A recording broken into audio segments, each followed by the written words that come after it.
북한은 또 미사일을 쐈습니다. 올해 들어서만 18번째 무력 도발입니다. 7차 핵실험이 임박했다는 징후가 포착되는 상황에서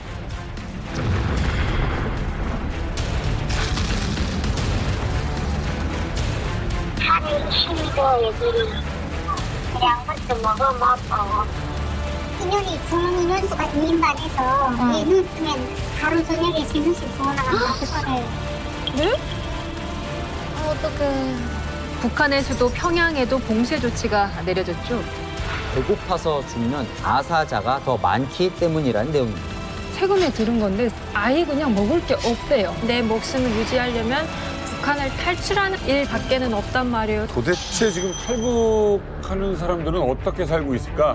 브로커를 하고 있는 분을 직접 만나봤습니다. 이 탈북자들 국경을 허락해주는 국토경비는 무조건 청산하니까 탈북자들이 이제 중국에 숨을 사시는 들이 점점 더 불리해지죠. 지금은 국경 농계진 와.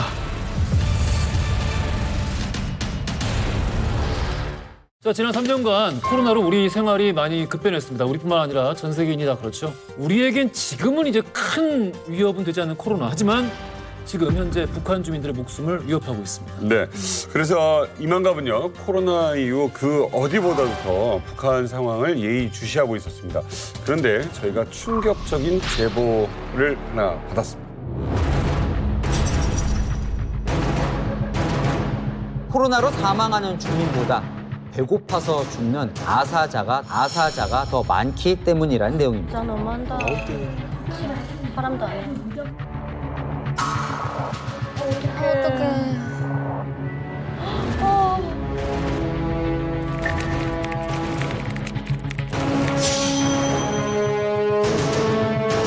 하는 힘도 여기 그러니까 그 양것도 먹어먹고 아무것도 없네. 못 먹으니까.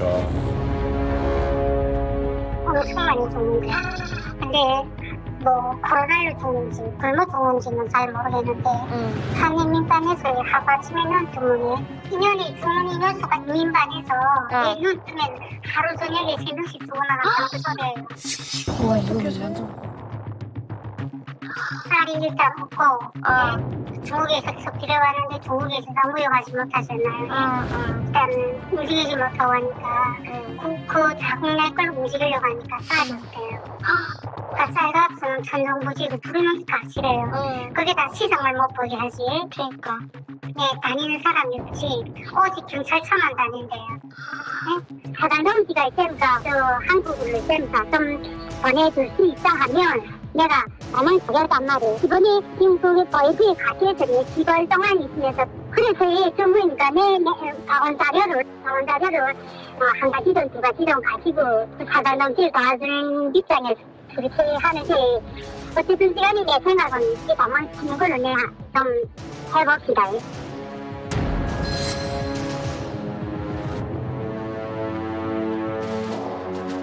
어우야. 94년도인데 완전. 아직 목소리부터 간절하게 약간 느껴지는데 지금 북한 상황이 굉장히 좀 안 좋은 상황인가요?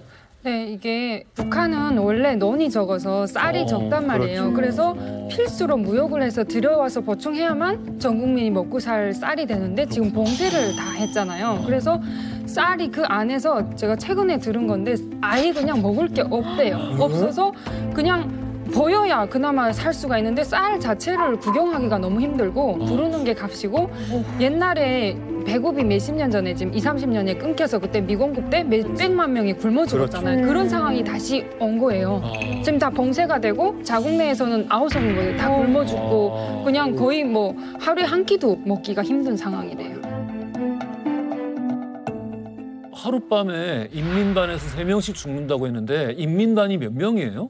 보통 마을마다 다른데 제가 살던 데는 한 30가구에서 50가구 정도가 한 인민반. 30가구 중에 3명씩 매일 죽는다는 거네요? 그렇죠. 한 집에 한 인민반에서 한 집이 거의 죽어나가는 그런 상황이죠. 그리고 이게 방금 아까 북한 영상 그 녹음에서도 본 것처럼 되게 간절하게 느껴지는데 이 상황이 지금 북한에서 또 외부에 알리려고 안 하다 보니까 북한이랑 전화하기가 더 어려워진 상황입니다.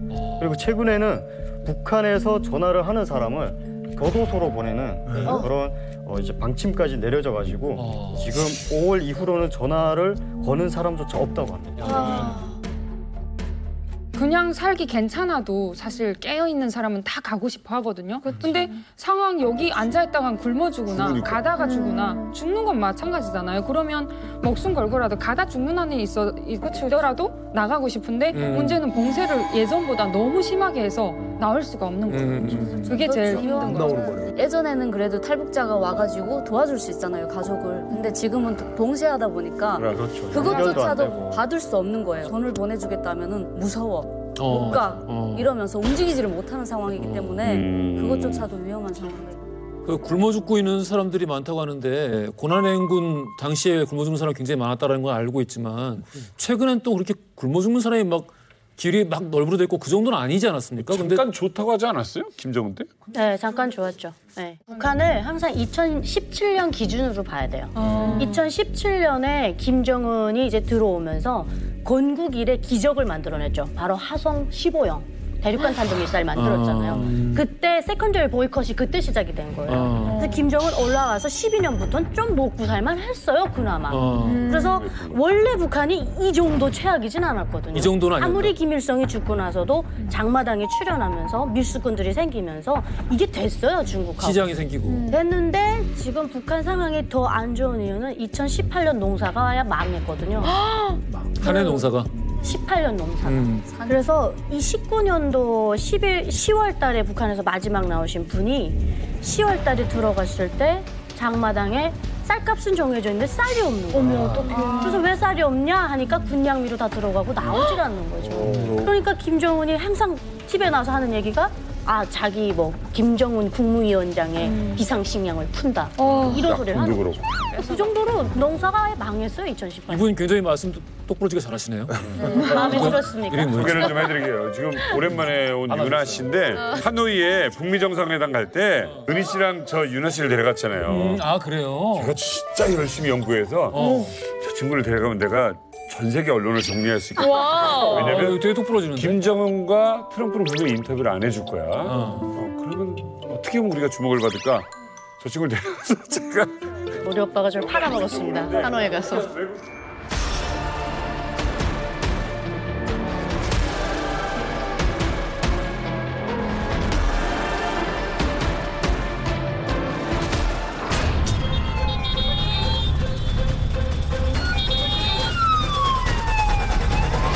심장 떨려. 심장 떨려. 여기다 가게 해주세요. 여기다 좀 가게 해주세요.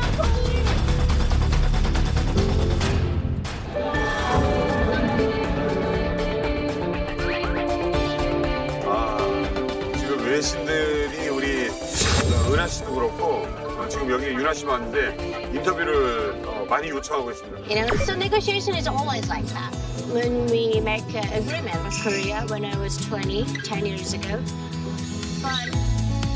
저는 그때 너무 다행이었던 게 이만갑을 대표해서 해외에 나갔는데 외신 기자들이 쫙 모여들었어요. 너무 다행이었던 건 유나가 한미모하더라. 이거 하더라고요. 자, 다음 얘기를. 약간 여자 썬킴 같기도 하고. 그렇습니까? 칭찬. 유나 씨, 칭찬. 지금 이제 북한의 식량난 얘기를 합니다. 지금 사실은요, 우리나라 물가도 심상치가 않아서 우리 서민들도 어렵다. 지금 난립니다. 우리도 지금 가물고. 근데 이 북한 이야기 얼마나 심각하겠어요. 그런 상황에 미사일이나 쏘고 앉았으면 그러니까. 참 답이 없습니다. 사실은 탄도미사일 한 발을 북한이 신형 탄도미사일을 발사할 정도의 예산이면 북한 전 주민들 백신을 1회씩 접종할 수 있어요. 짝이 없네요. 아니, 솔직히 강냉이로만 나눠서. 그러니까 얼마 전에 북한이 4곳에서 8발의 탄도미사일을 종류를 섞어가면서 동시다발적으로 발사했잖아요. 그 정도면 북한 전 지역에 있는 주민들에게 백신을 3번 접종하고도 남을 돈입니다. 강냉이를 먹으면 굶어 죽진 않을 거 아니에요. 그러니까. 이럴 때 북한 주민들이 탈북을 하는 거예요. 그 왜냐하면 마음이 생기지. 어느 정도의 정도의 생존권이 있어야지 북한에서 생활을 할 수 있을 텐데 지금은 북한 내에서 살 수 있는 방법이 없고 내 목숨을 유지하려면 북한을 탈출하는 일밖에는 없단 말이에요. 사실 저희 같은 경우도 지금 이 상황이랑 거의 비슷하다고 할 수 있는 게 94년도에 이제 김일성이 죽고 나서 고난행군이 오면서 저희 가족도 먹고 살기 위해서 탈북을 한 거잖아요. 근데 지금은 더 최악이라고 할 수 있는 이유는 뭐 코로나를 대비한 의료 체계가 전혀 마련되어 있지 않다 보니까 국경을 완전히 봉쇄했잖아요. 저희 때는 그나마 국경을 통해서 탈북이라도 할 수 있었는데 이제는 국경까지 봉쇄하다 보니까 아비규환일 거예요. 지금 북한 내부가. 자, 오늘 이만갑 에서는요. 지금 살기 위해서 탈북을 할 수밖에 없는 예, 우리 북한 주민들 어떻게 하면 이 코로나 시대에 생존할 수 있을지 한번 이야기를 한번 나눠보겠습니다. 네. 일단 우선 제가 일단 차트를 하나 준비해봤는데요. 네. 오랜만에. 네. 와, 이거 되게 의미 있어요. 잘 보세요. 북한 이탈 주민 입국 인원 현황입니다. 일단 1999년에 148명이 일단은 입국을 했고요. 점점 이제 올라가죠. 올라갔을 때 이때가 이제 2009년에 최고점을 찍었죠. 2,914분. 그리고 이제 점점 줄다가 2019년에 1,047분. 네, 많이 왔었어요. 여기까지 오다가 여기 가려진 부분이 올해 들어온 숫자입니다. 올해입니다. 올해 지금 이제 6개월 지났죠. 그렇죠. 최근 2년 동안 한 명이라도 있을지 모르겠는데. 예, 없을 것 같은 느낌이. 볼까요? 네. 예. 있긴 있네. 있는데 2022년 11명 뭐야? 11명입니다. 11명이 있는 것도 신기하다. 어떻게 왔어? 보시면 2021년에 63명인데 이게 2009년도랑 비교해 봤을 때 아니면 2019년도 3년 전이랑 비교해 봤을 때도 한 94% 감소한 수치잖아요. 94%. 그리고 2020년에 229명이잖아요. 근데 이 중에 100명 정도는 그나마 코로나19로 봉쇄하기 전에 이미 중국을 탈출한 사람들이 한 절반 가까이. 그러니까 이미 코로나가 시작됐던 2019년대 말부터는 국경 봉쇄가 시작이 됐고 소연 씨가 19년에 탈북했죠. 그러니까 소연 씨가 탈북했었을 때가 딱 229명이 함께 탈북했을 때인데 이때도 이미 절반 이상은 이미 북한을 탈출했던 사람들만 탈북이 용이해졌다는 거죠. 이게 사실은 안에서 살기가 정말 힘들거든요, 북한 내부에. 북한은 근데 또 핵실험을 할 거예요. 핵실험 준비를 하고 있기 때문에 올 10월 안에는 7차 핵실험을 한다. 그리고 7차 핵실험을 하고 나서까지 국제사회가 추가 제재할 텐데 인민들 굶어 죽어도 그건 어쩔 수 없다. 눈 질끈 감고 가겠다. 그런데 국경 봉쇄는 10월까지는 계속 가기 때문에 도간에 든 쥐라는 표현이 진짜. 지금 사실은 북한 주민에게 딱 어울릴 만한. 정말 탈북할 수 있는 기회만 있다면 오늘이라도 누구나 다 탈북할 것 같아요. 왜냐하면 과거에는 그래도 배급 체제를 유지해가지고 주민들한테 충성도가 조금 있었단 말이에요. 근데 지금은 2000년도 북한의 시장 경제가 완전히 합법화되면서 이제는 장마당 세대가 북한의 주류예요. 근데 그 사람들은 내가 한 번도 배급을 받아서 먹어본 적이 없고 내가 그냥 장마당에 나가서 생활을 하면서 살았는데 내가 왜 당에 충성해야 되는지 모른단 말이에요. 그러니까 이 사람들은 지금 경제적으로도 어렵고 충성도도 없다 보니까 더 이상 북한에서 살 수 있는 그 이유조차 사실 찾지 못할 것 같아요. 자, 이렇게 살고 싶어서 또 배고파서 생존을 위해서 말 그대로 정말 살기 위해서 북한을 탈출한 사람들 지금까지 한 3만 5천 명 정도가 그렇게 한국을 찾았는데요. 그중에 10분의 1에 달하는 사람들을 탈북시킨 사람이 이 자리에 나와 있습니다. 우리 고정 휴민트죠. 우리 고정 휴민트죠. 바로 김성민 대표님인데요. 지금까지 탈북시킨 사람의 수가 3,000명 정도. 정확히 숫자는 안 해봤는데 5,000명이라는 얘기도 있고 제가 혼자 한 게 아니고요.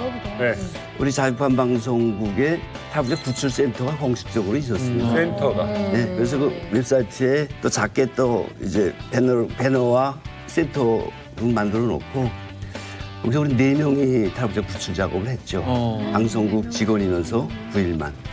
선생님, 지금 탈북하고자 하는 사람들 늘 수밖에 없겠어요. 그러니까 이거는 대한민국에 오고자가 목적이 아니라 일단 북을 탈출하는 거죠. 지금 만약 지금 코로나 상태가 아니라면 그리고 현재 북한 상황을 감안하면 뭐 2,000명 훌쩍 뛰어넘은. 아 그럼. 그렇죠. 제가 아까 11명 중에 한 명은 러시아에서 왔어요. 그 친구를 내가 지난주에 만났었는데 그 한 명 러시아 빼면 10명이잖아요. 10명 중에 4명을 성공시켰다고 막 기뻐서 전화하는 또 브로커를 또 통화한 적이 있어요. 기뻐서. 그래서 내가 야, 이 판국에도 되네.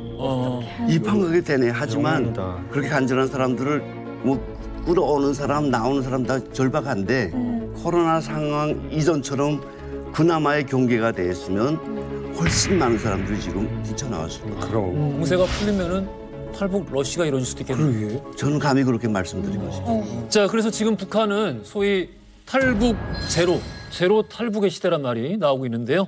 다들 마음속으로 살기 위해서 탈북을 해야겠다라고 생각을 하고 있는 사람이 꽤 많을 거라고 우리가 예상 가능한데 어쩔 수 없이 이런 그 상황들 때문에 포기를 하고 있는 거 아니겠습니까? 네, 맞습니다. 자, 그러면 도대체 탈북한 분들은 어떻게 살고 있을까요? 자, 저희 이만갑에서 2022년 지금 현재까지 브로커를 하고 있는 분을 직접 만나봤습니다. 예, 정말로 정말 어렵게 저희가 수소문했고 이분이 공개적으로 이제 저희에게 인터뷰를 응해주신다는 것 자체가 굉장히 위험할 수 있는 일이기 때문에 저희가 굉장히 신중하게 설득을 많이 했고 아까 올해 탈북한 사람이 몇 명이라고 했죠? 11명. 네. 올해 3월에 실제로 탈북을 성공시킨 브로커이기도 합니다. 제가 직접 분을 만나서 생생하게 그 과정을 취재했는데 저도 처음 들어보는 충격적인 얘기들이 많이 나왔어요. 그래요? 직접 들어보시죠.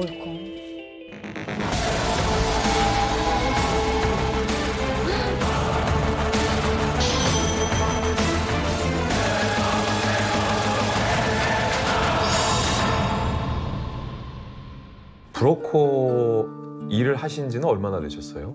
횟수로 따지면 한 20년 됐고요. 한 가정에 제가 데려온 숫자가 1,742명입니다. 올해 3월까지. 최근에 도강시킨 적은 언제셨나요? 2020년. 아, 2020년? 네. 엄마 아버지가 한국에 와 있고 딸 둘이 북한에 있었거든요. 그 딸 둘을 내가 데려왔고. 엄청 대단하시다. 그 국경 쪽에 있는 딸 둘을 데려오신 거예요? 그렇죠. 그때 코로나 딱 금방 터질 테니까 그때까지는 그래서 한 1,000만 원 했어요. 1,000만 원에? 네. 이 한국에도 나름대로 이거 탈북자들 데려오는 그런 부류들이 내가 알기로 한 10몇 명 정도 되거든요. 네. 이제 이 코로나가 터지면서 국경병이 올라가니까 이 사람들이 할 방법이 없어요.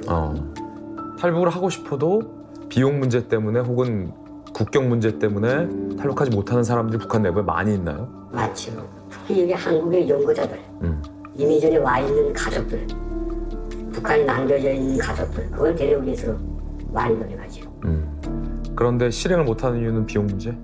우선 코로나 때문에 국경 거의 경비도 강화된 원인도 있고 또 두 번째는 국경 비용도 많이 오르고 북한 내부에 있는 북한 주민을 한국까지 탈북시키려면 비용이 얼마나 드나요? 코로나 전까지는 그래도 뭐 국경 비용도 올라가지 그런 것도 없고 그런데 뭐 초창기나 지금이나 그래서 그렇게 고착돼서 흘러왔는데 그래서 이 코로나 발생한 2000년도부터 작년 3월 달까지 내가 데려오고 그 다음부터는 비용이 넘쳐 올라가서 지금 현재까지 못 데려다 올해 북한에서부터 여기 현재까지 뭐 태국까지 갈 수 없는 거거든요.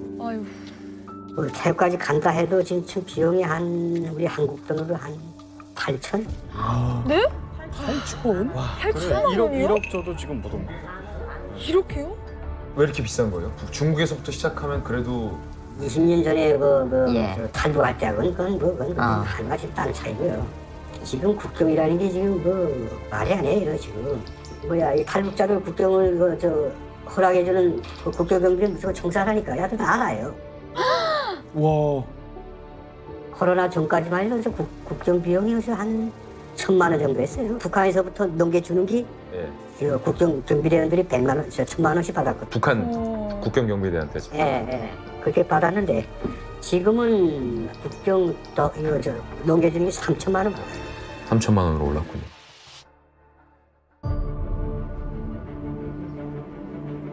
숨이 안 쉬어진다, 숨이. 너무 답답하다. 아니 이게 압록강 건너는데 이렇게 큰 돈이 사실 들지는 몰랐는데 지금은 심지어 3배가 올랐다고 하는데 아니 왜 이렇게 비싼 거예요? 북한 주민들이 내부에 있는 주민이 탈북을 하려면 무조건 중국을 거쳐야 하는데 네. 중국을 탈출할 수 있는 방법이 밀수꾼이 가는 길을 따라가는 비용 그 방법이 있는데 요거는 비용이 쌉니다. 근데 위험 부담은 매우 크죠. 그렇죠. 걸리면 총살될 수도 있어서 네. 안전한 건 목숨값을 담보로 하는 거니까 국경 경비대를 매수하는 거예요. 북한 국경 경비대. 그들에게 돈을 주고 압록강을 도강하는 거예요. 근데 그것도 중국으로 넘어가면 그 이후에 신변 보장을 해주지 않아요. 네. 그냥 북한 국경을 탈출하는 것만 북한 국경 경비대가 도와주는 거예요. 네. 근데 이 비용이 예전에는 1,000만 원이었는데 이 1,000만 원이라는 것도 그냥 오로지 국경 경비대에게 오로지 주는 돈. 맞아요. 근데 요즘 국경 경비대가 탈북을 도와주다가 발각되면 이 국경 경비대가 바로 총살되는 분위기라고요. 맞습니다. 실제로 제가 취재했던 이 취재원도 국경 경비대가 심하게 발각될 경우 처형되는 것을 직접 목격했다라고 네. 할 정도라고 하니까 국경 경비대가 목숨값으로 금액을 확 올려버린 거예요. 3천만 원. 근데 문제는 일단 북한 내부에 있는 우리 주민들이 북한 경비대에게 줄 3천만 원이라는 돈이 없다. 그렇죠. 2. 한국에 지인이 있어서 한국의 가족이 3천만 원을 내서 빼주고 싶어도 국경 경비대들이 몸을 사린다. 3. 국경 경비대를 어찌어찌 찾아서 매수해서 3천만 원을 주고 북한 국경 압록강을 넘겨도 바로 앞에 중국 국경을 통과할 수 있는 방법이 마땅치 않다. 이 3주인 거예요 지금. 예, 국경에 지금 우리가 자꾸 말로만 하는데 국경 우리가 한번 조금 더 접근해 보면 북한 측 국경은 이미 철책과 콘크리트로 쭉 천지가 다 단지 끝났어요.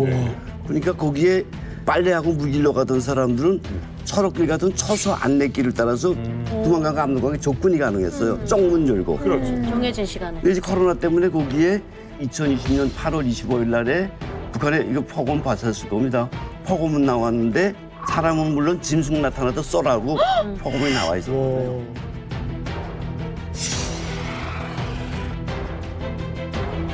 그 철조망 중국 압록강 두만강 철조망 전에 군인들 처서 이전에 1-2km를 봉쇄구역으로 만들어 놓고 우리 비행기처럼? 네, 그렇죠. 비무장. 여기 접근을 못하게 했고 여기 지키는 군인들한테 아까 말한 것처럼 1,000만 원, 2천만 원, 3천만 원 준다.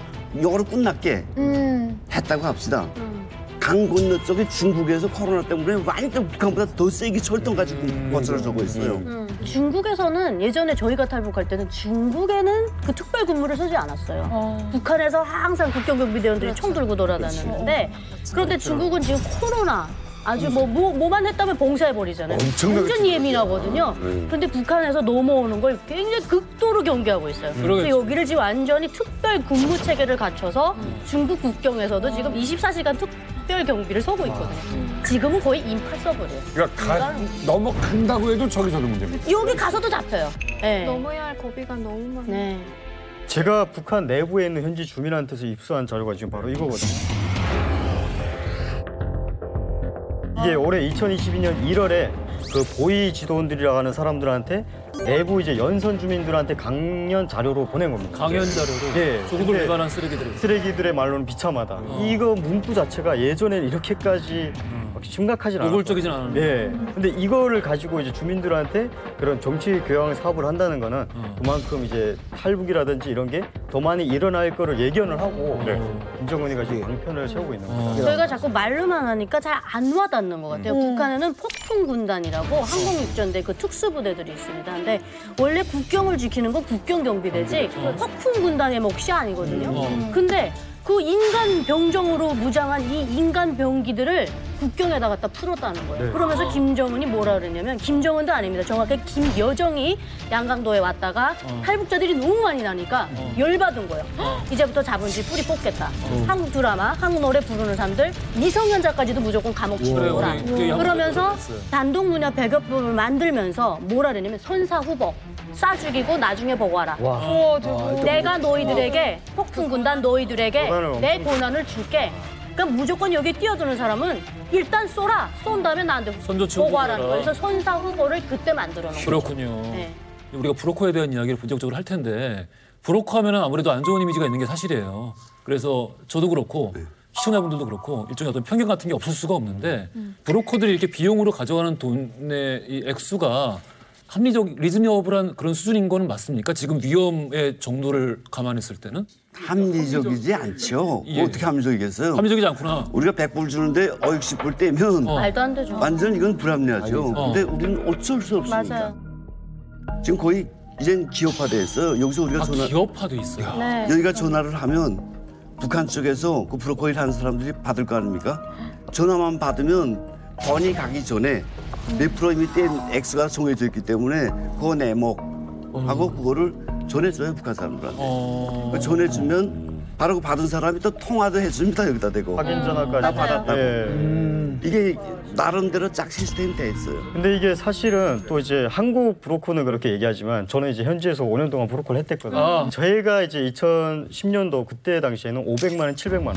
저 같은 경우에는 이제 한국에서 그 가족분들이 의뢰를 하면 저희도 이제 살짝 기업화로 됐는 게 이게 아까처럼 국경경비대를 단번에 매수하는 거의 불가능하고 그렇지. 이 사람이 어디 살고 있는지를 모르니까 그리고 군인들은 또 이동이 자유롭지가 않습니다. 군복을 입고 그러다 보니까 이제 한국에 있는 가족이 저희한테 시키면 저희가 이 사람들을 데리러 오는 그 비용이 어마어마하게 들거든요. 이게 북한은 이동하는 데마다 아시는 것처럼 10호 초소라는 게 있거든요. 근데 이 초소들에 내물이 통하는 곳이 있고 안 통하는 곳이 있어요. 힘들다. 그럼 이런 사람들은 산으로 데려가지 않으면 이처럼 고위급 차를 한 대 빌려가지고 고위급 차는 또 검문을 심하게 안 해요? 안 합니다. 이제 간부가 타고 있으니까 보고 경례만 하고 그냥 보내거든요. 비싸겠다. 예.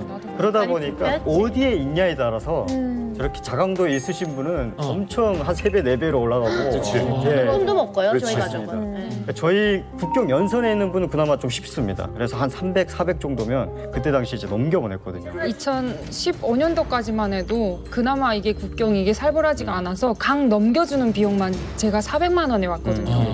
근데 그때 당시는 북한에서 일하는 사람, 중국에서 받아주는 사람 이 체계가 다 있더라고요. 그쵸, 그래서 맞아요. 그 400만 원이면 북한 내에서 데려오는 비용부터 강 넘겨줄 때 그 경비대원 하는 게 주는 돈, 그러니까 와서 마중 나오는 사람한테 주는 돈까지 다 됐어요. 400으로. 근데 바로 15년도 이후에 철조망이 생기면서 갑자기 이게 어려워졌어요. 그때 1,500으로 갑자기 오른 거예요. 400이 네, 400에서 갑자기 1,500으로 올랐고 그 뒤로 더 어려워지면서 3,000으로 올랐다고 하더라고요. 근데 최근에 8,000까지 오른 거예요. 그러니까 진우 씨 아까 말씀하신 것처럼 그러면은 진우 씨 때는 한 3, 400 썼는데 지금 1억 가까이 간다는 거잖아요. 네, 1억에도 지금 데려올 만한 그런 영웅이 없는 거죠. 궁금한 게 그러면은 그 내가 돈을 마련을 했어요. 근데 이 돈을 전달할 만한 그 신뢰할 만한 사람들이 국경경비대들이 돈만 먹고 싹 입닥도 따는 그런 그게 경우가 있나요? 팀이에요. 팀이요. 한국에 그 말하자면 망책이 있는 거예요. 그렇죠. 대장. 우두머리가. 대장이 있는데 이 대장이 한 번만 하고 말 겁니까? 그렇지. 여기 이렇게 고객이 많은데? 그러니까 이게 굉장히 우리가 아는 것보다 체계화돼 있어요. 그 사람들 입장, 국경수비대 입장에서도 신뢰를 쌓아야 되는구나. 당연하죠. 그러니까 사진까지 찍어서 보내요. 앞으로 고객이 200만 명이 있는데. 그럼요. 그런 경우가 있었어요. 그러니까 국경경비대가 이제 곧 자기가 제대할 때 다가오면 내가 보내주겠다고 여러 명이서 돈을 다 받고 사기를 튀어요. 치는구나. 네, 아무 주고 튀어요. 그래서 사기 사기당한 사람들도 꽤 있었어요. 진짜 복잡하다. 이런 사기가 북한에 되게 많습니다. 진우 씨는 그러면 북한 내부에 있었는데 한국에 나와 있는 사람들의 의뢰를 어떻게 받아요? 대부분 저희가 이제 그 친척이 있습니다. 친척을 통해서 간접으로군요. 예, 친척이 이게 뭐 어디에 평안도에 누가 있고 청진에 누가 있는데 이 가족인데 좀 데려다 주면 안 되겠냐. 처음에는 이제 그런 부탁을 받다 보니까 한두 번 했는데 너무 좀 성공적으로 했거든요. 청진 같은 데는 되게 위험해가지고 이제 부윤이라고 하는 산을 넘어가지고 이제 무산까지 와야 되는 상황이거든요. 대박이다. 예, 이런 걸 좀 하다 보니까 이제 고객이 확 늘어나더라고요. 와. 예, 그래서 그때부터는 진짜 좀 사명감으로 좀 했던 것 같습니다. 몇 명 정도 하셨다고 했죠? 저희 가족을 보내다 보니까 거의 한 100명 정도. 가족 전문. 가족 전문. 내부에서 빼내는 건 진짜 어려운 건데. 진우 씨 같은 경우는 탈북 브로커를 오래 했다고 하셨는데 본인이 이제 탈북을 하신 거잖아요. 그러면은 탈북 브로커가 탈북을 할 때는 훨씬 쉽나요? 원래는 쉽죠. 근데 저 같은 경우에는 이제 추격조가 제가 전국 수배를 받다 보니까 추격조가 따라붙어가지고 솔직히 이제 눈을 감고도 저는 올 수 있거든요. 이제 길을 다 알아가지고. 그래서 저는 이제 제일 위험한 곳이 안전한 게 아닐까 이런 생각에 백두산을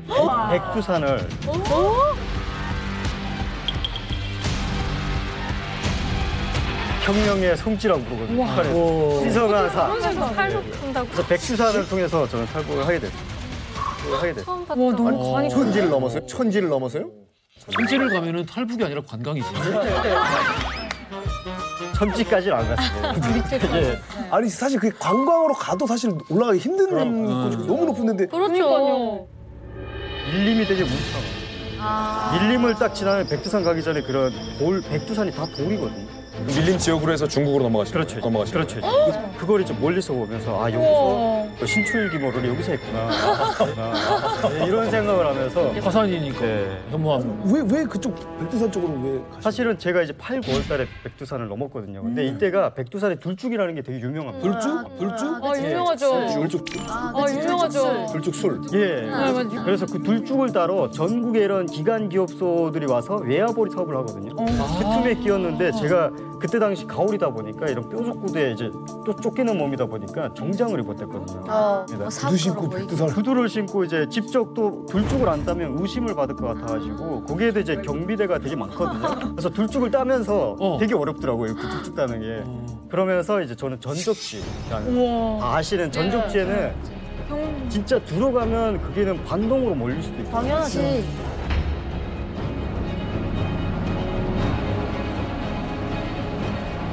근데 거기는 경계가 되게 느슨하더라고요. 그러니까 설마 여기를 들어가냐. 위험하니까.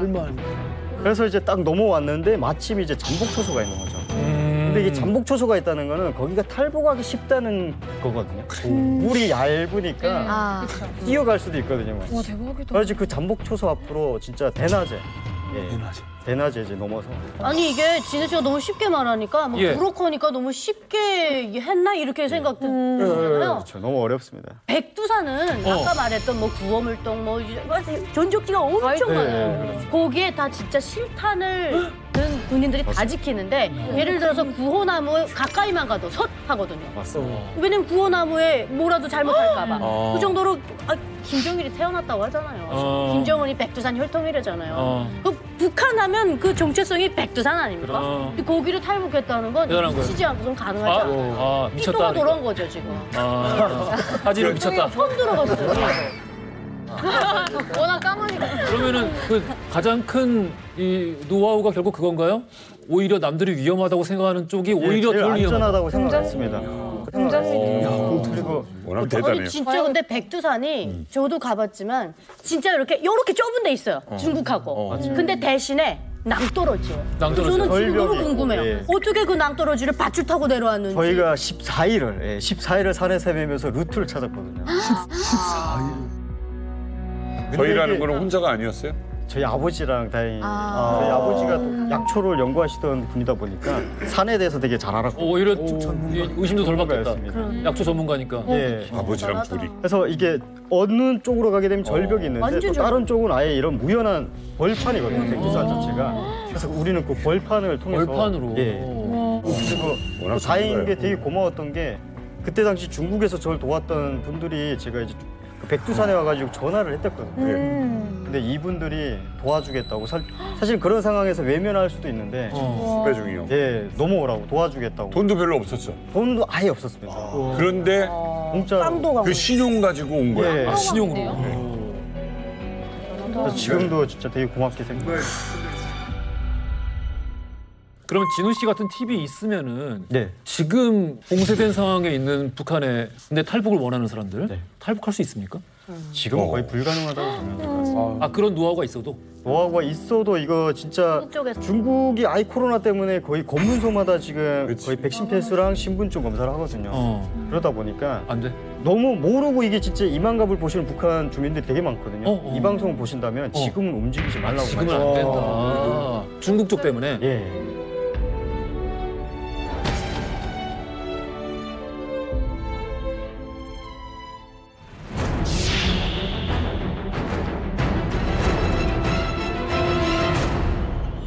중국 쪽으로 아웃 쪽하게 되면 뭐 이렇게 초소가 이렇게 고정된 초소가 있지.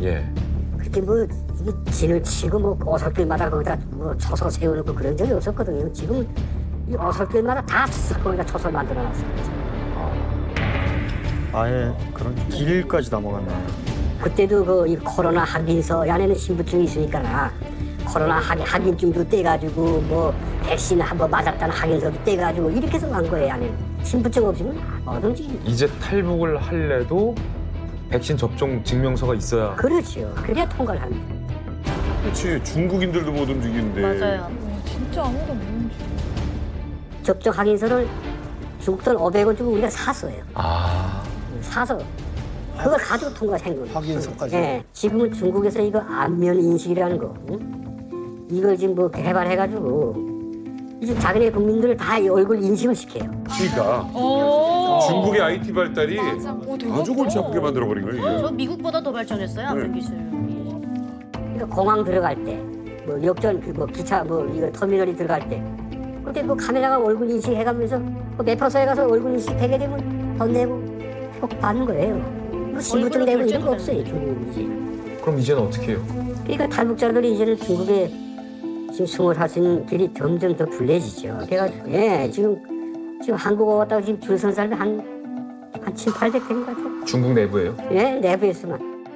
빅브라더라는 게 현실화 된 거예요. 그러니까 사실은 우리가 이제 중국 상황 보고 끔찍해하잖아요. 사실은 K 방역 보고 서구인들이 굉장히 끔찍해했거든요.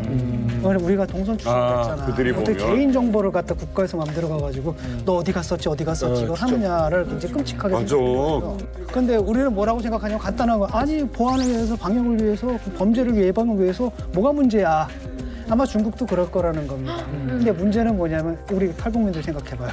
그렇기 때문에 국가의 감시가 미치지 않는 이 사적인 영역이 얼마나 중요한지를 이런 데서 우리가 깨닫는 거죠.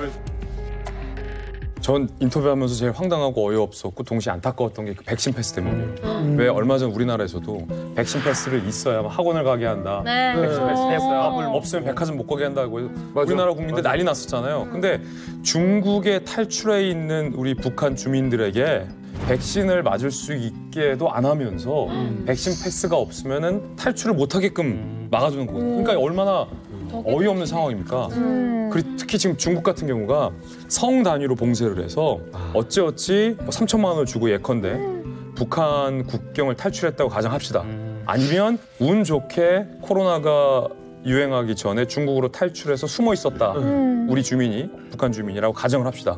지금 중국 상황은 북한 국경을 넘는 것보다 더 어려운 상황이에요. 왜냐하면 이 성 밖으로 이동하려면, 그러니까 중국을 벗어나려면 성과 성을 이동해야 되는데 성을 나갈 때 들어갈 때 백신 패스를 요구하는. 백신 패스를 그냥 신분증으로 뭐 위조해서 이렇게 요구하는 데도 있는데 제가 탈북 브로커한테 직접 들었는데 시골의 허름한 역을 가요.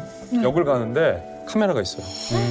이게 열 화상 카메라가 아니라 이 사람의 얼굴, 안면인식 있고 그 안면인식 카메라에 이 사람의 주민 정보가 뜨고 백신 접종 여부가 뜨는 거예요.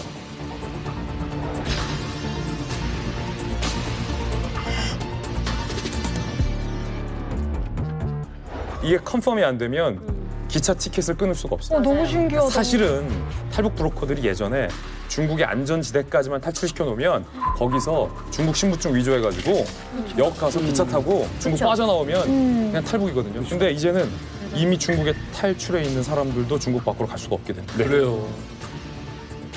위조 백신 패스 만들면 되는 거 아니냐라고 했지만 이거마저 쉬운 게 아니라는 거죠. 그렇죠. 위조 백신 패스? 만들 수 있나요? 근데 위조 백신 패스 예를 들어 만들었잖아요. 제가 중국에 2019년 초반에 이제 나갔었는데 제가 옛날에 탈북할 때는 그 위조 여권 찍으면 됐어요.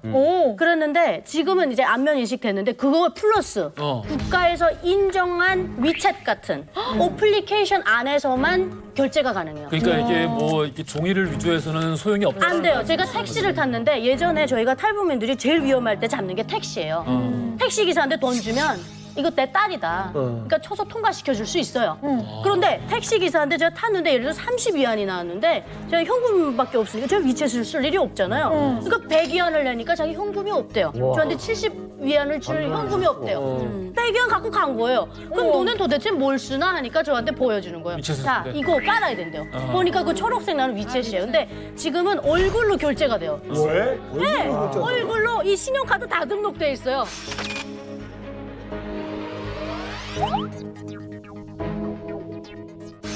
중국이니까 가능해. 버스 탈 때. 아 맞아요. 그래서 식당에 이렇게 줄 서가지고 얼굴 딱 찍으면 제 신용카드가 이미 다 등록돼 있어요. 그러니까 중국은 뭐든 가능해. 죄송합니다. 제가 지난주에 쌍꺼풀 때문에. 그래서 지금은 백신 패스 있어도요. 이 이동하려면 돈을 써야 되는데 현금을 쓰면 이상하게 생각하는 거예요. 그러니까 이제는 중국 안에서 아무리 탈북민이 날고 겨워도 안 된다니까요.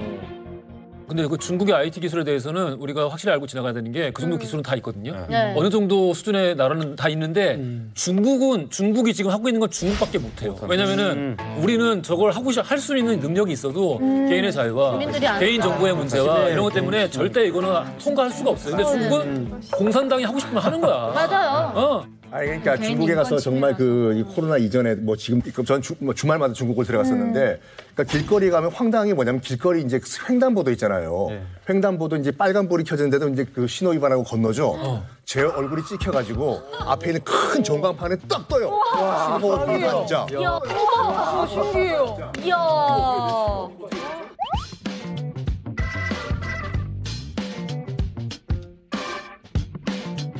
그럼 어떻게 돼? 신호 위반. 저는 외국인이니까 괜찮은데 현지인들은 이제 벌금이 나가는 거지. 외국인은 왜 벌금을 안 내? 내가 누구니까 저 사람은 이제 신원 미상자. 얼굴이 인식이 안 되는 거예요. 대박이다. 근데 이게 지금 우리가 신기하고 재밌게 알면 안 돼요. 지금 이 기술을 북한 탈북민한테 적용하는 맞아. 이게 문제인 거예요. 그렇죠. 그러니까 이게 정말 웃으면 안 되는 이유가 또 뭐냐면은 이제 뭐 영어 잘하시는 분 계시지만 외신이 또 어떤 이번에 그 외신이 나왔냐면 Anything is possible in China 해가지고 중국에는 모든 게 다 가능하다 공산주의니까. 하면서 이 말이 나와서 무슨 기사인가 보니까 그러니까 지금 그 두만강이랑 압록강 그 접경지대죠. 거기에 실제로 중국 당국이 그 명령을 내린 거예요. 북한 쪽을 바라보고 있는 주택들은 창문 열지 말라고. 북한 쪽으로. 왜요? 코로나 바이러스로 넘어온다고. 바이러스가 공기를 타고 이렇게. 그래서 창문 닫아라. 그리고 그 지금 제로 코로나가 지금 중국에서 얘기 나오고 있는데 이게 굉장히 어마무시한 얘기인가 뭐냐면 제로 코로나는 실질적으로 현실적으로 불가능합니다. 그렇죠. 그리고 이 제로 코로나가 왜 지금 계속 실시가 되고 있냐면 아까도 말씀드린 같이 시진핑 국가주석이 헌법까지 바꿔가면서 이제 3연임을 지금 추진하고 있어요. 그게 올 10월 전당대회거든요. 이게 정말 그 즉위식, 대관식이어야 되는데 코로나 때문에 관심이 그쪽으로 이쪽으로 빠지면 안 돼요. 그때까지는 무슨 일이 있어도 중국에는 코로나가 없어야 돼요. 그렇죠. 그래가지고 이 10월 전까지는 이 상황이 계속 될 것 같습니다. 그러니까 굉장히 무리하게 방역을 하고 있죠. 그러면 무리한 방역이 어느 정도냐면 이것도 참 우픈 얘기인데 상해 같은 경우에는 돌에다가도 PCR 검사를 해요. 돌. 그리고 뭔 얘기예요 이게? 네? 그러니까 아니, 모자란 거 아니에요? 돌에 코로나 바이러스가 있는지 없는지 거기다가 PCR 검사라고. 그리고 또 그 수족관에 있는 거기에 있는 생선을 살아있는 생선을 수조에서 끄집어내가지고 얘한테도 지금 그 PCR 검사를 하고. 위생장갑을 낀 방역 요원의 손이 입으로 다가갑니다. 면봉으로 PCR 검사를 실시합니다. 그리고 최근에 이것도 심각한데 더 어이없고 황당한 게 중국에 생겼다고 합니다. 사진 한번 보시죠.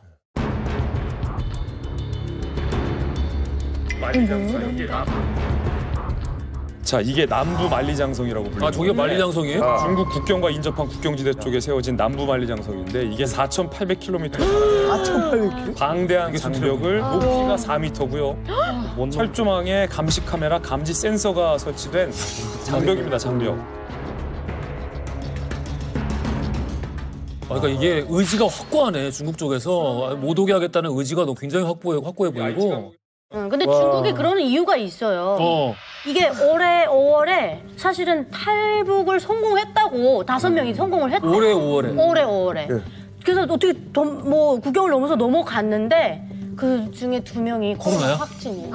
그래서 중국이 발칵 뒤집혀가지고 진짜 막 눈에 막 불을 켜고 탈북민 넘어오는 걸 단속하고 있대요. 확진자가 넘어오는 자, 이렇게 되면은 중국 내부에 잔류하고 있는 탈북민들, 우리가 이제 계속 언급했던 중국 내부에 있는 탈북민들, 이분들이 발각될 확률이 굉장히 더 높아지는 거겠죠? 네, 제가 직접 이제 중국에 살고 있는 탈북민들 집단이 있어요. 연락을 해봤어요. 근데 완전히 지금 위험한 상태라고 하더라고요. 그리고 위장해서 살고 있는 분들도 되게 위험한 상태인데 제가 6년 동안 한 위장한 상태로 중국에서 살았어요. 6년. 네. 근데 지금은 완전 불가능한 상태고 또 지금 밖에 나가면은 또 언제 잡혀갈지 어떻게 될지도 모르는 상황에서 지금 목숨이 까딸까딸하는 상황에 지금 위험에 빠져 있더라고요. 사실 최근 올 3월에 이제 중국에 있던 우리 탈북 주민이 탈출한 사례가 있거든요. 제가 취재를 했는데 그분의 케이스는 그래서 제가 물어봤어요. 그럼 어떻게 중국 내에 이동이 안 되는데 어떻게 되냐는데 이분은 북한 내부에서도 있는 집안이었고 이분이 중국에서 중국 국민증이 있었어요. 그리고 그러니까 백신도 맞고 백신 확인서까지 다 접종이 되고 위챗도 깔고 있었고 안면인식까지 다 통과되고 대박이다. 중국의 국경, 그러니까 중국과 제3국이 인접한 그 국경까지 이 탈북 주민인데 중국 내에 국민증이 있고 하니까 비행기를 타고 그냥 자기들 온 거예요. 그러니까 그 중국 국경만 넘으면 되니까 그렇게 해서 성공한 게 올해 3월. 올해 3월까지. 올해 3월이고 그 이외에 그냥 북한 주민들은 올해에 중국에서 탈출한 사례가 거의 없습니다. 중국에 있는 이 탈북민들이 이제 사실 한국에 오기만을 기다리는 분들이 많이 계시잖아요. 맞습니다. 근데 그분도 굉장히 좀 많이 좀 불안할 것 같은데요. 사실은 저한테도 이제 작년에 제가 방송에 나와서 탈북 브로커를 했다는 그 얘기를 듣고 중국에 있는 탈북민들이 저한테 메일을 보냈던 적이 있어요. 예, SOS를 요청을 했는데 실제로 그때 당시 받았던 메일이었거든요. 대박. 근데 제가 도움을 드릴 수가 없었는 게 제가 현재 브로커를 하지 않는 상황이고 그래서 다른 분에게 연결을 시켜드리려고 했는데 이미 브로커들이 다 다른 직업을 가지고 그렇죠. 일을 하고 있는. 바꿨어. 그러니까 코로나 때문에 아예 일을 할 수가 없으니까 사람이 없으니까. 생계를 위해서 그분들도 다른 일을 하고 이게 코로나 때문에 진짜 많은 사람 탈북민들 목숨 건 사람들은 이거 진짜 죽어나가는 거예요. 이거. 하나원 같은 동기거든요. 전화가 왔어요. 제발 좀 도와달라고. 어떻게 살려줄 수 없냐 이러면서 그러는 거예요. 그래서 왜 그러냐고 하니까 중국에 직접 그 자기네 언니랑 조카랑 잡혔대요. 그래서 감옥에 들어가 있는데 꺼내줄 수 없냐고 저보고 막 부탁하는 거예요. 중국에 있는 사람을? 네. 그래서 저는 어떻게 도울 방법도 없고 저도 능력도 없고 하니까 생각해보다가 그냥 같이 이만갑에 녹화했었던 분 있잖아요. 브로커. 그분 연락처를 드렸어요. 그 이후로 계속 전화를 해봤거든요. 어떻게 됐는지. 근데 연락이 안 되더라고요. 김진 기자님, 이게 지금 브로커들이 그러면 이거 하던 일을 못 하는 거잖아요. 직업은 안 바꿨는데 역할을 바꿨어요. 제가 이번에 취재하면서 가슴이 좀 가장 미어졌던 답변을 들었는데 예전에는 중국에 있는 브로커들이 그래도 북한에 있는 주민들에게 돈을 받고 한국에 있는 가족에게 돈을 받고 이 사람들을 중국으로 탈출시키고 중국에서 제3국으로 탈출시키는 길라잡이 역할을 했어요. 그렇지. 근데 지금 국경이 봉쇄되고 코로나 때문에 길이 막혔잖아요. 그러니까 뭐랄까 북한에서 중국으로 빼오는 역할은 같은데 중국에서부터 이후의 역할이 탈북 브로커들이 바뀌었는데 돈 많은 중국 남성들에게 이른바 북한 여성들을 매매혼으로 시키고 매매혼을 시키고 그거를 이 여성들이 중국에서 다른 곳으로 탈출하거나 도망가지 못해 그걸 또 감시하고 감독하는 역할 비슷하게 중국 브로커들의 역할이 확 바뀌었다고 하는 거예요. 그러니까 대상이 바뀐 거죠. 예전에는 이 탈북민을 끝까지 제3국까지 인도하는 역할이었다면 그거 자체가 힘들어지니까 이 브로커들이 돈을 원하니까 중국에 돈 많은 남자들 돈 받으려고 일종의 인신매매 한 종류가 되는 거죠. 이게 근데 북한에서 여자가 혼자 오잖아요. 그러면 중국에서 살아남기 위해서 할 수 있는 게 결혼이에요. 근데 여기서 그 북한에서부터 너 중국에 가면 중국 사람하고 만나서 결혼해야 살 수 있어라는 걸 북한에서 듣고 온 사람은 중국에 와서 어느 정도 충격을 그래도 이겨낼 수 있는데 중국에 오자마자 너 남자랑 살아야지만 살 수 있어. 브로커가 속여서 내려오는 거죠. 그러면 진짜 죽을 만큼 괴로울 거고. 그렇지. 중국에는 이제 시골 마을에 여자들이 없어서 홀로 이제 늦게까지 장가 못 가는 사람들이 굉장히 많다고 하더라고요. 예, 근데 거기서 이제 북한에서 넘어오는 여성을 브로커가 돈 받고 팔아요. 그러면 이 사람들은 그 집 재산이 되는 거예요. 돈 주고 샀기 때문에 이제 우리 집 재산이기 때문에 일단 사람을 사오면 절대로 도망 못 가게 감시를 철저하게 붙여요. 단 한 발자국도 밖으로 못 나가게 일단은 감시를 붙이고 그 사람을 집안에서 일시키고 온갖 그냥 그 집 모습처럼 일을 하는 거고 제가 아는 지인은 이제 산에 밭 일을 데려가서 너는 여기서 내가 죽여도 아무도 모르니까 말 잘 들어라. 그렇게 협박을 하면서 일을 엄청나게 시키고 이제 도망가려고 시도를 하면 죽도록 때린다는 거예요. 뼈가 부러질 정도로 때려서 다시는 못 도망가게 엄청나게 감시를 하고요. 또 문제는 그 사람들이 이제 그렇게 결혼을 해서 팔려가면 원치 않는 임신에서 또 아이를 낳게 돼요. 근데 그 아이들은 국적이 없거든요. 신분이 없어서 그 집에서 호적을 안 올려줘서 호적 올리는 것도 돈이 들기 때문에 호적이 안 올려줘서 그 애는 신분이 없어요. 그래서 탈북자도 아니고 중국 국민도 아니고 그 어떤 데도 등록돼 있지 않는 애들이 있는데 그런 애들을 검은 아이들이라고 부르거든요. 그래서 이 애들은 국적이 없다 보니까 법적 보호를 받지 못하는 거예요. 그래서 병원도 아파도 못 가고 학교도 못 가고 그 어떤 사람도 아무도 이제 들여다보지 않는 정말 검은 이런 지대 놓인 아이. 검은 아이라는 호칭이 따로 만들어질 정도라는 거는 이런 일이 한두 건이 아니라 굉장히 비일비재하다라는 건데 이게 언제 기준, 그러니까 좀 최근의 일인 거예요? 옛날부터 지금까지 옛날부터 지금 언제적이라는 게 아니라 그냥 꾸준히 이게 인신매매 사건이 일어난 시점부터 지금까지 이어진다고 보셔도 돼요. 그러면 지금과 같은 봉쇄 상황에서 지금 말씀하신 대로 검은 아이 비롯해서 거의 뭐 반인신매매 형식의 이 강매혼 이런 방식이 더 성행하고 있다라고 추측할 수 있겠네요. 그렇죠. 그러니까 오히려 더 열악한 상황에 빠지니까 이 사람들이 갈 데가 없는 거예요. 그러네. 그 집에 가서 예전에는 우리 탈출해가지고 이만 가보거나 이런 분들도 있었는데 한국으로 오는데 그게 좀 어려워서. 길이 다 막혔기 때문에 그야말로 도강의 등지예요. 어디도 갈 데 없어요. 중국의 어느 시골에 들어가면요. 그 장씨 마을, 몽땅 장씨들만 사는 마을인데 집성촌이 있구나. 집성촌. 탈북자 여자들이 그 쫙 들어가 사는 사람. 얘들은 나오지도 못하고 몽땅 다 적군이니까 나올 생각도 못하고 그리고 거기서 이제 누가 구출해달라 그래 들어갔다가 끝내 그 들어갔던 사람이 큰일 날 뻔한 경우가 있어요. 하긴 집성촌이니까 또 자기들끼리 얼마나 끈끈하겠어요. 자기네끼리 그렇게 하는 거죠. 그 경찰도 그쪽 장씨고.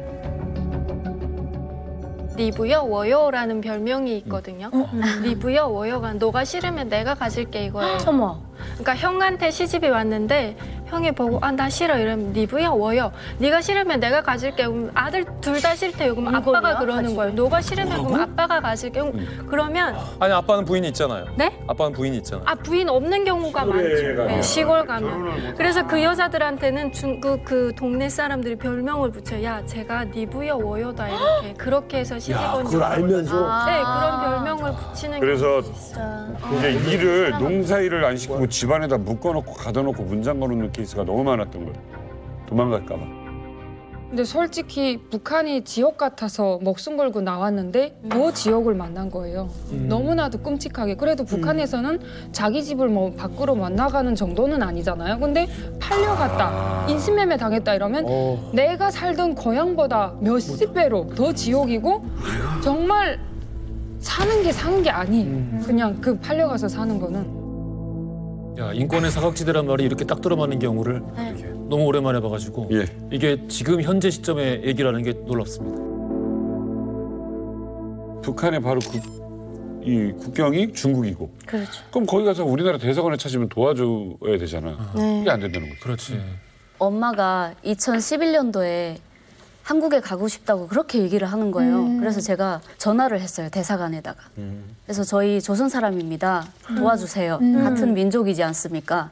좀 도와주세요. 우리 안전하게 한국을 보내주세요라고 전화를 했어요. 그랬더니 죄송합니다. 직접 여기까지 오셔야 되고요. 오셔도 우리가 100% 한국으로 보내줄 수 있다는 보장을 할 수가 없습니다. 왜? 중국이랑 한국 대사관이랑 또 얘기가 오가야 되고 거기서 북송을 시킨다면 바로 북송이 되기 때문에 안전한 보장을 할 수 없습니다. 이렇게 하는 거예요. 그래서 전화를 바로 끊었어요. 왜냐면 거기 가는 조차도 위험한데 거기 가서도 운명이 어떻게 될지 모르잖아요. 황장엽 선생님 정도 돼야 되는 거죠? 그렇죠. 유용성이 있어야 되는군요. 정치적인 유용성. 저는 96년도에 탈출하자마자 중국 북경까지 가서 대사관 찾아가 봤는데 대사관의 입장은 그거였어요. 우리가 여기서 아무것도 할 수가 없다. 중국이라는 거대한 나라와 지금 부딪혀 맞서 있기 때문에 아무것도 할 수 없다. 그거 여비를 쓰라고 500위안을 주더라고요. 그때 내가 난인민군 대이고 정치망명이고 그거 여기서 아무 소용없다. 그래서 내가 와, 이 저주나 먹어라 이들아 하고 나왔던 기억이 나요. 그 후에 우리 2002년도에 다루었지만 한민의 가족이 이제 그 대사관을 뛰어들면서 서해 대사관 붐이 나요.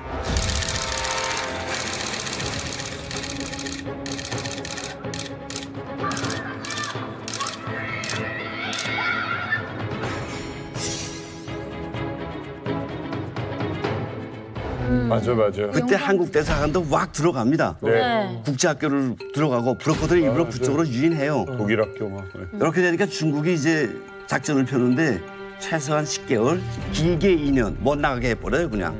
너희 대사관 시간 있어. 못 나가게 해줄게. 맞아요. 그래서 거기에 있던 탈북자들이 1년 있다가 그냥 미치겠다고 담 넘어 다시 튀어나온 애도 있어요. 와. 한국 대사관에서. 미치죠. 그 대사관이 이제 그나마도 안 되게 됐어요. 아니 그럼 원래대로라면 이 중국에 있는 이 탈북민들이 그 한국까지 좀 어떻게 와야 되는 거예요? 아니 배나 비행기 타고 오는 건가요? 원래대로라면? 원래는 이제 첫 번째는 이제 위조 신분을 만들어가지고 그 신분으로 여권을 만드는 거예요. 중국 여권을 만들어서 제주도행 이제 그 비행기 오르는 거죠. 여행을 가는 거죠.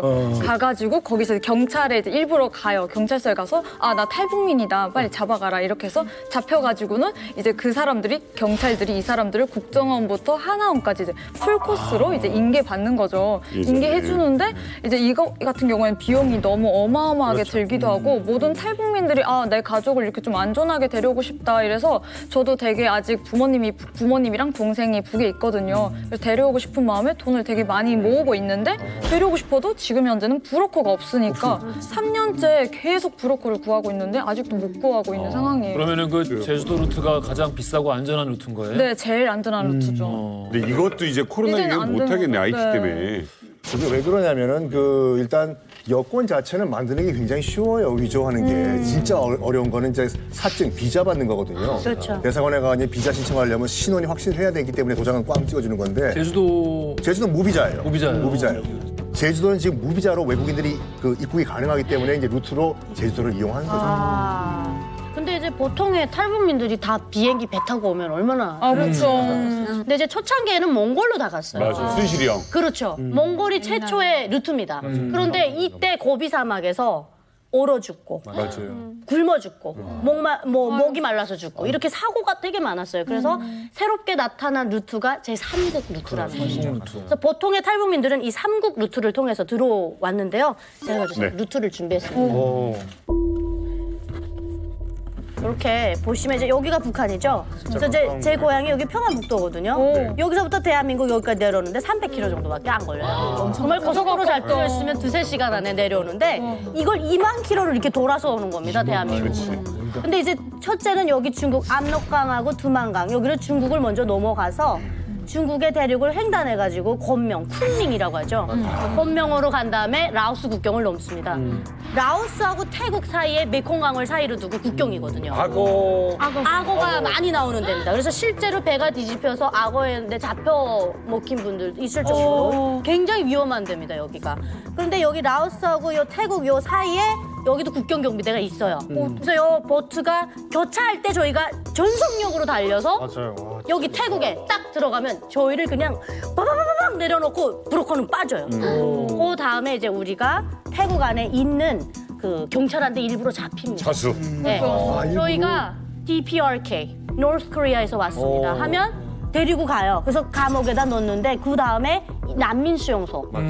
우리가 태국으로 루트를 잡는 이유는 태국에 그 UN 난민 기구가 있거든요. 수용소가. 그래서 여기 이제 가면 1차적으로 우리나라 대한민국 그 용사관이라고 해야 될까요? 나와서 1차 검문을 합니다. 이 사람이 진짜 탈북민인지 아닌지. 그래서 여기서 통과가 되면 종이장 임시 요건이 나와요. 요거 들고 여기서 한 2~3개월 기다렸다가 대한항공 타고. 태국에서 잡혔을 때요. 한 50평짜리 그냥 아파트만 한 곳에 200명, 300명이 들어가는 바람에 많이 들어갔을 때는 420명까지. 콩나물처럼 앉아. 눕지 못했죠? 못 눕고 화장실까지 이렇게 앉아서 자는 거예요. 콩나물 같이. 원래는 그 방이 20-30명이 정원이에요. 근데 거기에 200-300명을 넣는 거예요. 화장실은 어떻게 하고? 화장실가 전쟁이죠, 완전. 한번 가려고 하면 누구 무릎 밟힐까 되게 예민해요. 밟기라도 하면 전쟁 나거든요. 아니 그 좁은 방에 있는 것도 진짜 힘든데 선배들이 또 있어요. 먼저 온 그 탈북 선배들이 헛세 부리느라고 화장실 바닥부터 서로가 힘드니까 그래. 원래 애국가 외우기 하고. 한영이 힘들면은 맞아요. 서열이 생기고 맞아요. 생기는데 그러니까 그럼에도 불구하고 태국 쪽으로 가는 거는 거기가 난민지를 받게 용이하고 그렇게 해서 시스템이 구축이 됐었던 거네요. 왜냐면 라오스는 이게 코스가 굉장히 어려워요. 그러니까 저희가 미얀마에 있을 때만 해도 미얀마는 그렇게 산을 넘는 게 없었는데 라오스는 이 산을 이렇게 넘어야 돼요. 근데 산을 넘다가 미끄러져서 만약에 무리해서 떨어졌다. 그럼 진짜 못 찾는 경우도 많아요. 그래서 이제 그런데 여기가 문제는 이렇게 소음이 발생되거나 이러면 잡아요. 잡아서 어디 데려가냐면 북한 영사관으로 데려가요. 그래서 라오스는 루트가 되는 게 되게 위험한 거예요. 라오스하고 베트남하고 미얀마 여기는 사실 사회주의 국가에 가깝단 말이죠. 북한과의 관계가 있기 때문에 중국하고 큰 다른 상황이 아닌 거예요. 그렇죠. 바쁘면 글로 인계를 하거든요. 반면에 이제 태국 같은 경우에는 이제 아무래도 자본주의 국가니까. 태국 통해서 들어오는 루트에 대해서 계속 말씀을 해주시는데 지금은 이제 사람이 없대요. 그래서 방콕에 탈북민이 사라진 게 20년 만에 처음이라고 이야기가 나오고 있다고 하는데 김성민 대표님, 그럼 결국 이제 이야기가 다시 원점으로 돌아가는데 중국을 통한 탈북은 지금 이제 완전히 막혔다고 봐도 되는 거죠? 현재는 막혔죠.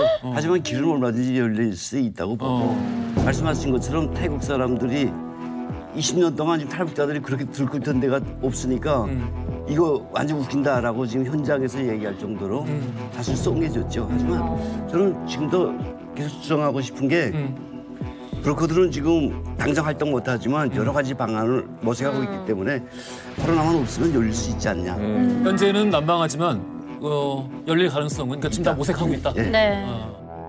그래서 오늘 이만갑에서 만나본 제 취재원 역시 새로운 탈북 루트를 고민 중이었습니다. 제가 끈질기게 중국에 북한 동포들이 많은데 어떡하냐, 방법이 없느냐라고 물었더니 끈질기게 물었더니 뭔가 힌트를 줬습니다. 새로운 루트 이만갑에서 독점 공개합니다. 안 돼.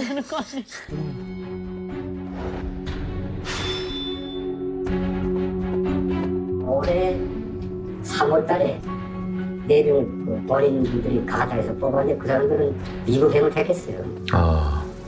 이게 올해 마지막이야. 올해 탈북시키신 분들은 루트를 어느 쪽으로 탈북시키셨나요? 원래는 라오스에서 태국으로 가게 됐는데 내가 라오스에 나갔습니다. 라오스에 나갔는데 너무 단속이 심한 거예요. 이 코로나 때문에. 그래서 할 수 없이 미얀마로 돌린 거예요. 미얀마로 돌렸다. 미얀마 군부가 기습 쿠데타로 아웅산 수치 국가고문을 구금하고 1년간 국가 비상사태를 선포했습니다. 내전 중이에요. 내전 중이라서. 미얀마가 내전 중이라. 야, 근데 미얀마 위험하지 않나?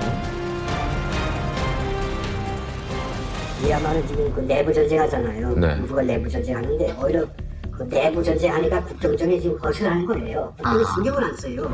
그래서 내가 사람을 거기다 파견했어요. 파견하니까 오히려 더 안전하다는 거예요. 그래서 거기서부터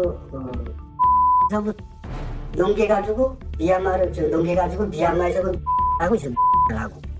거기서부터 거기까지 내가 보낸 거예요. 한사 한 번도 안 해요. 그래서 거기 가서 애를 태우고 거기서 하루 자고 다음날 그 버스 타고 돌아서 내려간 거예요. 내려와가지고 미얀마가 지금 내전 중이라서 오히려 안전하단 말씀이세요? 그럼 위험하지 않을까요? 아니 더 안전해요. 안전해요? 왜 그러지? 그 사람들 그 내전을 어떻게 하는지 모르겠지만 내가 직접 그 길을 걸어봤는데 국정적인 초선하게 단 한 명도 못 봤어요. 내전 중이라 국경을 신경 쓸 겨를이 없구나. 신경 안 쓰는 것 같아요. 예.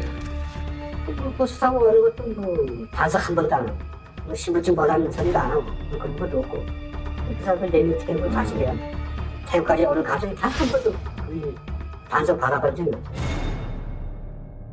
와, 완전 진짜 생각지도 못한 루트인데요. 이게. 네. 아니, 이 총알이 오가는 이 전쟁통에 사실 죽을 수도 있잖아요. 좀 죽을 수도 있고 좀 위험한데 이게 공안한테 잡히는 것보다 낫다는 거잖아요. 그렇죠. 그래도 여기가 아무리 안전하다고 해도 전쟁터잖아요. 그렇죠. 살기 위해서 그 안으로 오히려 전쟁터가 안전하다라는 말 자체가 조금 비극적으로 들려요.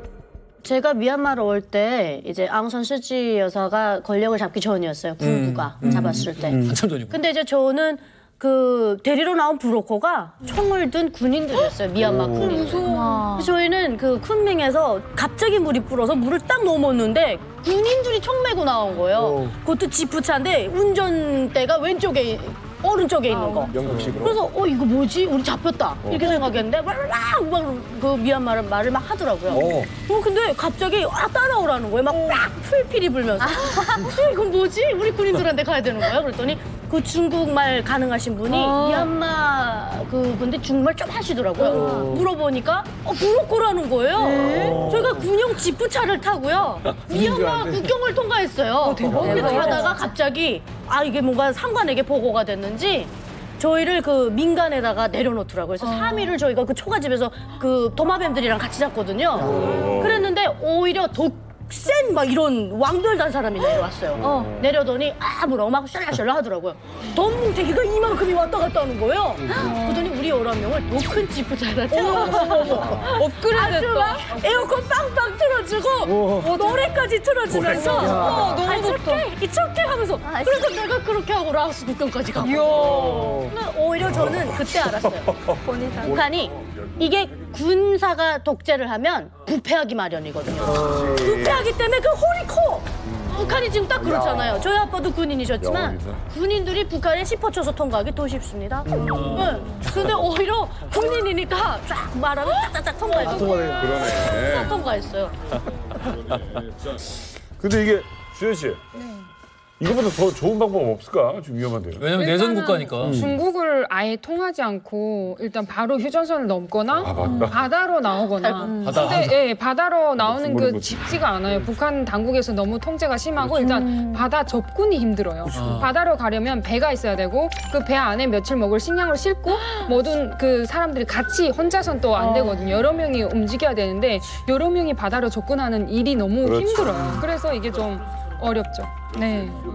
오히려 지금은 러시아에 나와 있던 해외 노동자들이 많이 들어와요. 그래서 저희가 이제 일 때문에 하나원을 저는 자주 들어가는데 남자 하나원은 한 26명, 7명 정도의 러시아에서 오신 분들이고 여자 하나원에는 9명이 딱 계세요. 9명에서 그 봉제 배우고 계셨는데 저희 땐 그 하나원이 정말 1시간도 평화로웠던 적이 없어요. 맞아, 너무 힘들어요. 태국패, 몽골패 막 싸우고 맨날 싸움이 일어나서 저처럼 직행으로 온 건 패가 없으니까 맨날 여기 치고 저기 치고 그랬는데 그 복작복작 와글와글 하던 그 여자 하나원이 통통 비어있는데 마음이 이상하더라고요.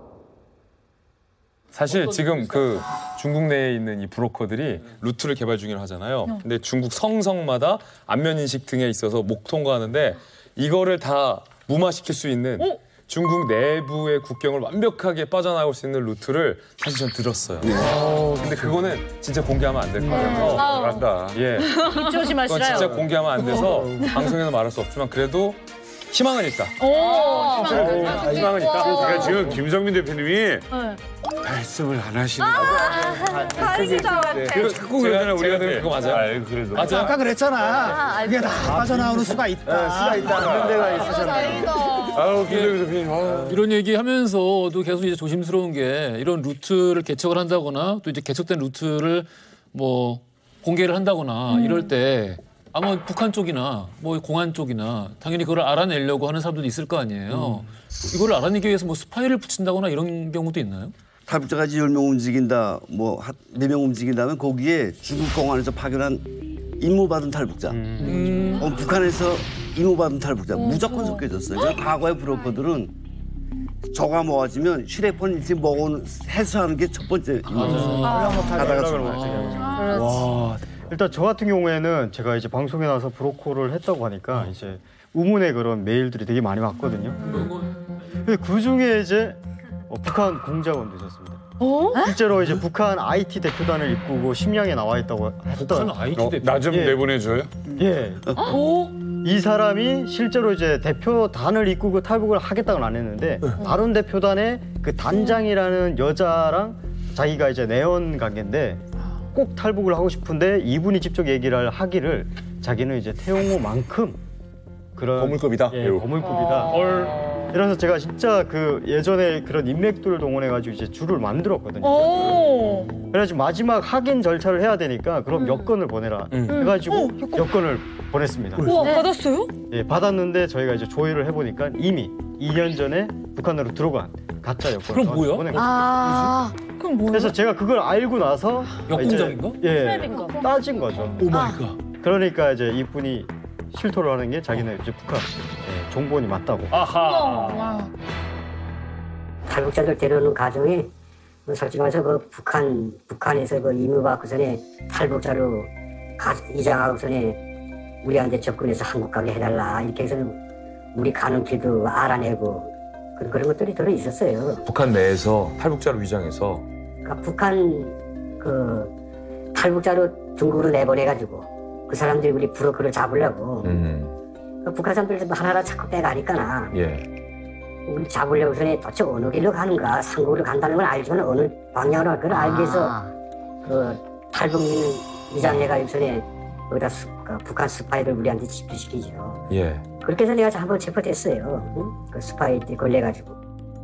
그래도 진우 씨 같은 경우는 진우 씨의 신변에 위해가 가해지지 않았잖아요. 근데 우리가 영상으로 봤던 제가 인터뷰했던 이 취재원은 실제로 중국 내에 있는 탈북자들을 빼내오다가 탈북자 일행 속에 한 여성 탈북자가 나는 탈북자다 빼달라라고 해서 만나기로 한 약속 장소에 나갔는데 알고 봤더니 북한 공작원이야. 어떡해.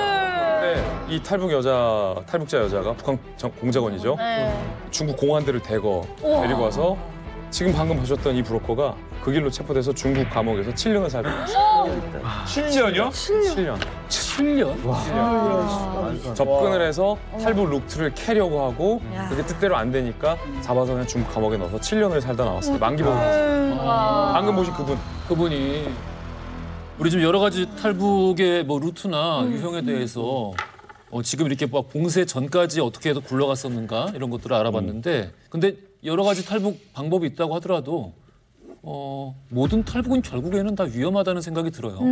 먼저 제가 제 이야기 하기 전에 탈북자 브로커들이라고 하는 사람들에 대해서 잠깐만 한 말씀 드리고 싶은데 기본적으로 브로커 하는 분들은 6년 이상 감옥에서 징역을 살았던 분들이에요. 중국 감옥에서. 이걸로? 이 건으로? 이 탈북건으로. 북에서 건너온 탈북자들. 이 사람들 돕겠다고 한국에서 온 사람들은 함께 본법자가 되기 때문에 그래서 법적으로 무조건 처벌을 받는데 6년 이상. 다 이런 브로커들이 도움을 줘서 왔단 말이에요. 그러니까 그 사람들이 지금도 아주 중요한 의미를 하고 있다라는 말씀을 드리는데 이러면서도 꼬리는 거 저처럼 했다가 비겁하게 줘봤던 사람들은 나름대로 상처가 있어서 그래요.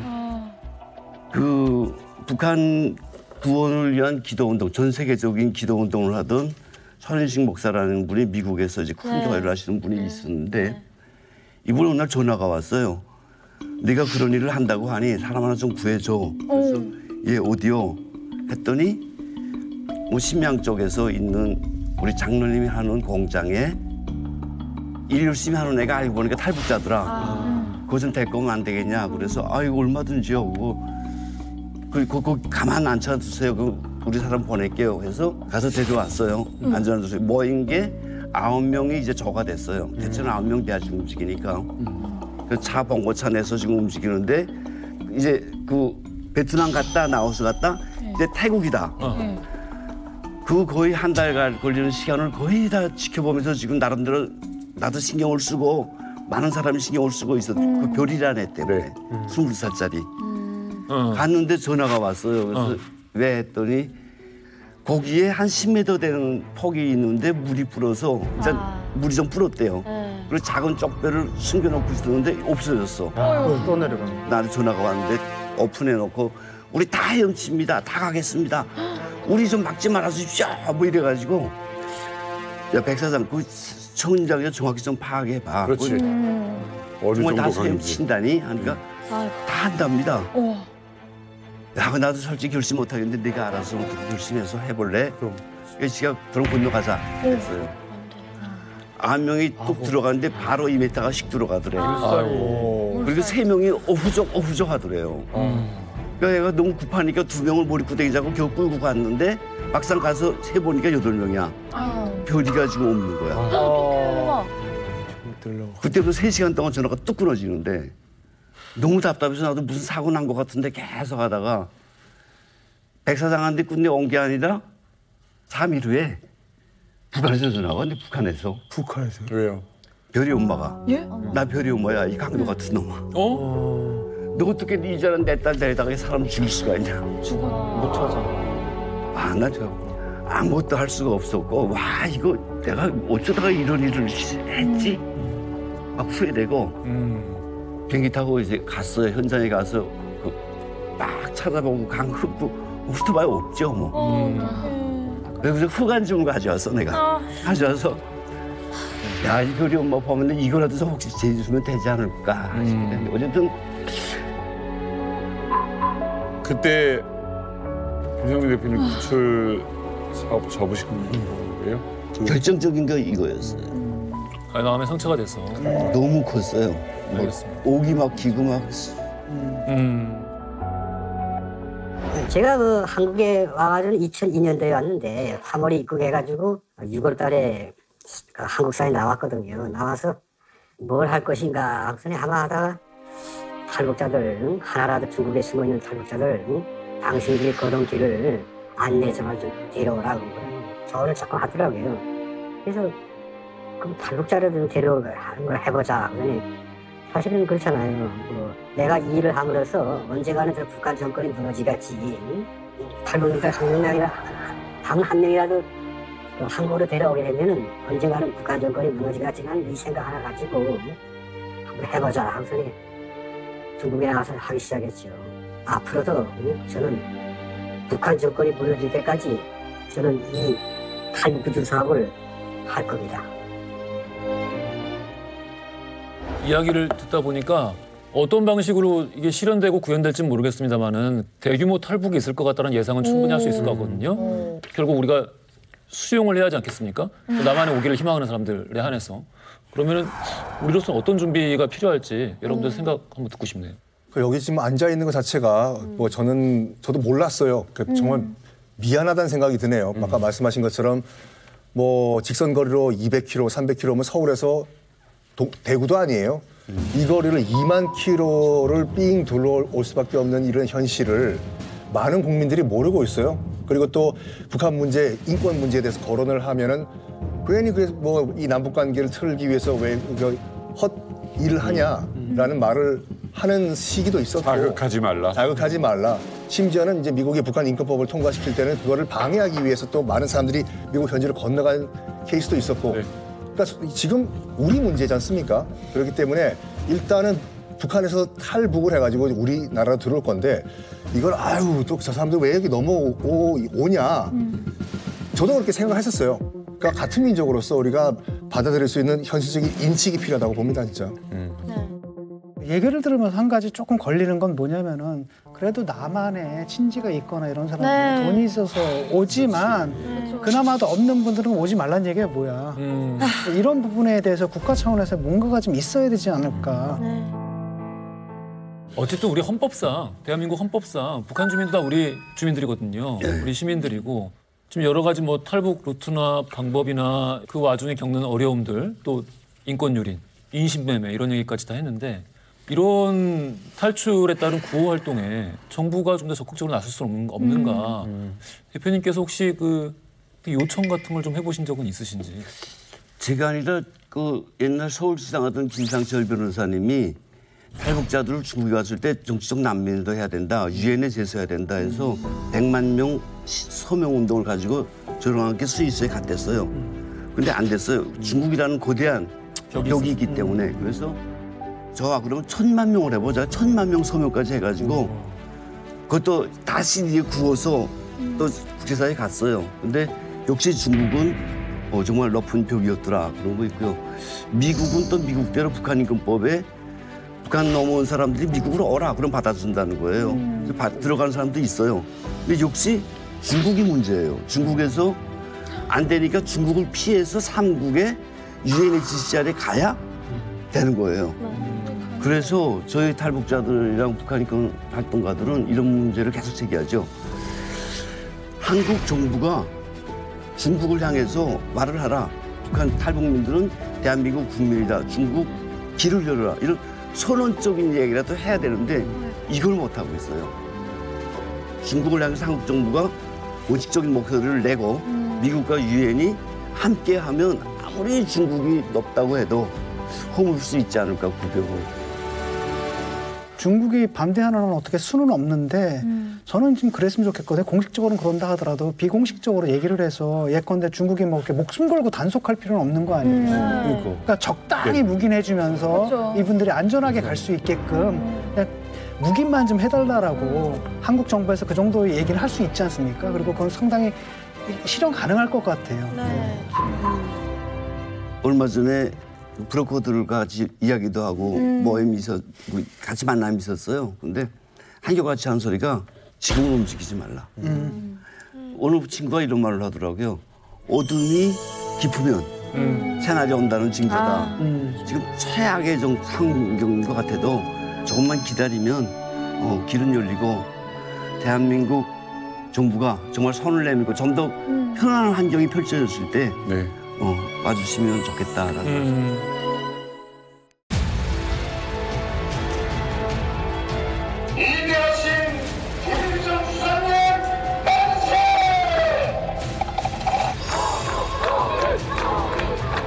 김정은 위원장은 위대한 민족의 지도자고 급기야 이순신 장군의 빗대면서 중국 세력이 우리나라의 기둥인 북해에 있다면 표현의 자유가 있는 거고 자기 신념이기 때문에 저걸 처벌하면 안 돼요. 바로 그 점에서 우리가 북한하고 다르다라는 거예요. 사상의 자유를 이용해서 사회적인 혼란을 일으키거나 그 자체가 문제가 있는 게 아닌가. 채널 A